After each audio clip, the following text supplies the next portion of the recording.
Welcome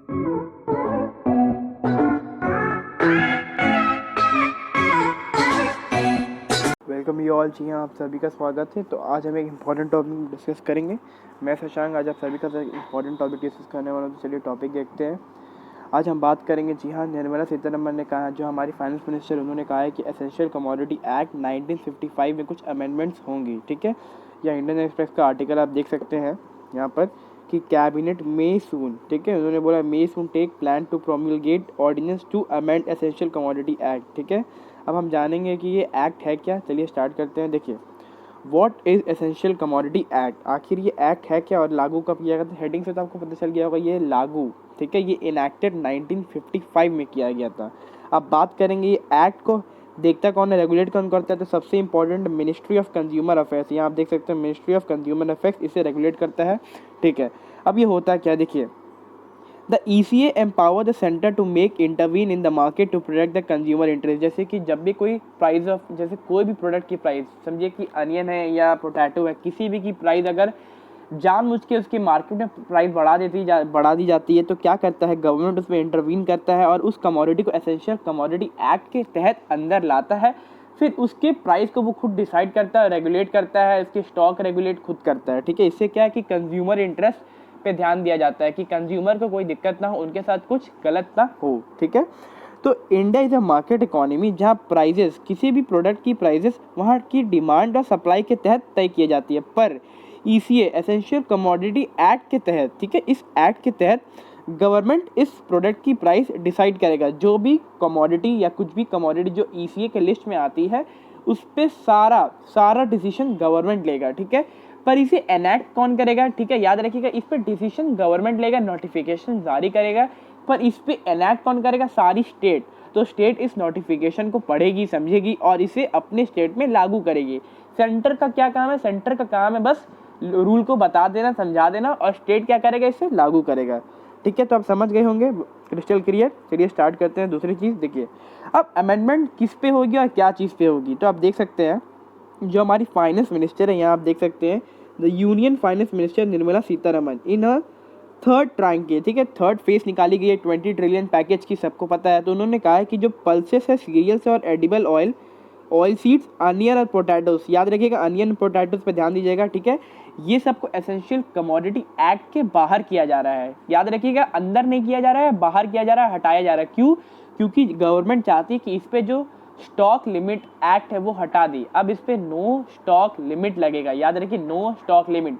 समझिए no stock limit होता क्या है, पहले समझिए। देखिए, किसी भी प्राइस है, जैसे कि एक अनियन है, अनियन का प्राइस हो गया है 20 रुपये किलो। ठीक है, अब कुछ दिक्कत आ गई, कुछ फेमाइन आ गई है, ठीक है, कुछ इंसिडेंट्स आ गई है या साइक्लोन आ गई, किसी के चलते प्याज की जो क्या बोलते हैं सप्लाई, वो मार्केट में कम हो गई है। ठीक है, और डिमांड ज़्यादा हो गया है। तो क्या होगा, इससे होता क्या है, तो क्या करेंगे, सारे ट्रेडर्स इसकी प्राइस बढ़ा देंगे। ठीक है, ट्रेडर्स क्या करेंगे, प्राइस बढ़ा देंगे। 20 रुपये से अब हो गया ये 100 रुपये किलो। तो गवर्नमेंट क्या करती है, गवर्नमेंट इस कमोडिटी को क्या करेगी, एसेंशियल कमोडिटी एक्ट के अंदर लाएगी और फिर इसकी प्राइस को सेट करेगी, रेगुलेट करेगी, या इस पर स्टॉक लिमिट लगा देगी। स्टॉक लिमिट क्या होता है, जैसे कि वो बता देगी कि जितने भी ट्रेडर्स है, एक्सपोर्टर्स है या कोई भी है, ठीक है, वो बस 100 kg या 50 kg या कुछ भी kg जो उन्होंने सेट किया है वो अपने स्टॉक में रख सकते हैं, ना कि उससे ज़्यादा नहीं रख सकते। अगर कोई भी उससे ज़्यादा रखेगा, समझिए 100 kg लिमिट है, अगर उससे कोई भी 100 kg लिमिट से ज़्यादा कोई रखेगा तो उस पर अथॉरिटी चार्जेस करेगी। ठीक है, तो यही है एसेंशियल कमोडिटी एक्ट। तो अब इसे एसेंशियल कमोडिटी एक्ट से हटा दिया गया है। किसे, पल्सेस को, सीरियल्स को, एडिबल ऑयल्स को, ऑयल सीड्स को, अनियंस को, पोटैटोस को। ठीक है, इस पे नो स्टॉक लिमिट लगेगा। ठीक है, याद रखिएगा, अब इस पर कुछ नहीं होगा। तो इससे क्या फ़ायदा होगा, इससे जितने भी प्रोसेसर्स हैं, यहाँ आप देख सकते हैं जितने भी प्रोसेसर्स हैं, मिलर्स है, इंपोर्टर्स है, एक्सपोर्टर्स है, ट्रेडर्स है, अब इस पे ज़्यादा से ज़्यादा स्टॉक होल्ड कर सकेंगे। ठीक है, कुछ लिमिट नहीं होगी स्टॉक पे, जितना चाहे वो स्टॉक होल्ड कर सकते हैं। तो ये बहुत अच्छी बात है। ठीक है, पर याद रखिएगा, गवर्नमेंट चाहे तो कभी भी इन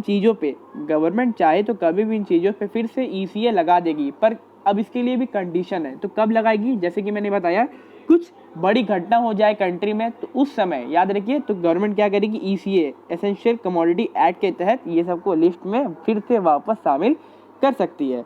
अब चलते हैं दूसरी चीज़ पे। देखिए, क्या ये एसेंशियल कमोडिटी एक्ट एक हर्डल है, क्या ये एक दिक्कत है हमारी इकोनॉमी के लिए, हमारे एग्रीकल्चर सेक्टर के लिए? तो सही बात कहा जाए तो यहाँ जी ये बहुत बड़ी दिक्कत है। दिक्कत कैसे है, जितने भी एक्सपोर्टर्स है, इम्पोर्टर्स है, ट्रेडर्स है और जितने भी जो रिटेलर्स है, ट्रेडर्स है, उनके लिए सबसे बड़ी दिक्कत है कि वेयर हाउस इन्वेस्टमेंट, वो वेयर हाउस में इन्वेस्ट ही नहीं करेंगे, क्योंकि जानते हैं अगर उन्होंने स्टॉक से ज़्यादा, अगर स्टॉक लिमिट जो गवर्नमेंट ने दी है एसेंशियल कमोडिटी एक्ट पे, समझिए कि अनियन, ठीक है, अनियन को ही लेके चलते हैं। अगर गवर्नमेंट ने कहा है कि 100 kg से ज़्यादा आप नहीं रख सकते, अगर किसी ने भी 100 kg से ज़्यादा उसे अपने स्टॉक में, अपने वेयर हाउस में रखा, तो अथॉरिटीज़ चार्ज करेंगे। तो ये सबसे बड़ी दिक्कत है, ठीक है। अथॉरिटीज़ का डर रहता है क्योंकि अथॉरिटीज़ हैरास कर सकते हैं अंडर दिस एक्ट। तो ये सबसे बड़ी क्या बोलते हैं, हर्डल है। यहाँ पे आप देख सकते हैं ये पूरी स्टेटमेंट, अगर आप पढ़ेंगे, चलिए मैं आपके लिए पढ़ देता हूँ। The act has been considered a major impediment in the growth of agriculture sector. बताया है कि एग्रीकल्चर सेक्टर के लिए बहुत बड़ी परेशानी है ये एक्ट, ठीक है। Investment in warehouse infrastructure, यहाँ देखिए जो इन्वेस्टमेंट है वेयर हाउस में बहुत स्लो हो गई है। क्यों हो गई है? इसी के चलते, इस एक्ट के चलते, एसेंशियल कमोडिटी एक्ट। क्योंकि जितने भी पार्टिसिपेंट्स हैं इसमें, वो पैसा लगाना ही नहीं चाहते हैं, क्योंकि जानते हैं अगर स्टॉक लिमिट पार कर जाएगी तो गवर्नमेंट उसे हैरास करेंगे, ठीक है। नीति आयोग ने भी कहा है, NITI Aayog has in past called the essential commodity act hindrance. बताया कि बहुत बड़ी दिक्कत है हमारी एग्रीकल्चर सेक्टर को, जिसके चलते हमारी इकोनॉमी स्लो भी हो सकती है, ठीक है। तो याद रखिएगा, एसेंशियल कमोडिटी एक्ट में अमेंडमेंट किया गया है। अनियन, एडिबल ऑयल्स, पोटैटोज, ये सबको लिस्ट के बाहर कर दी गई है, ठीक है। तो अगर आपको वीडियो अच्छा लगे तो प्लीज़ लाइक करिएगा, सब्सक्राइब करिएगा और बेल आइकन ज़रूर दाबिएगा। तो मिलते हैं नेक्स्ट वीडियो पे, धन्यवाद।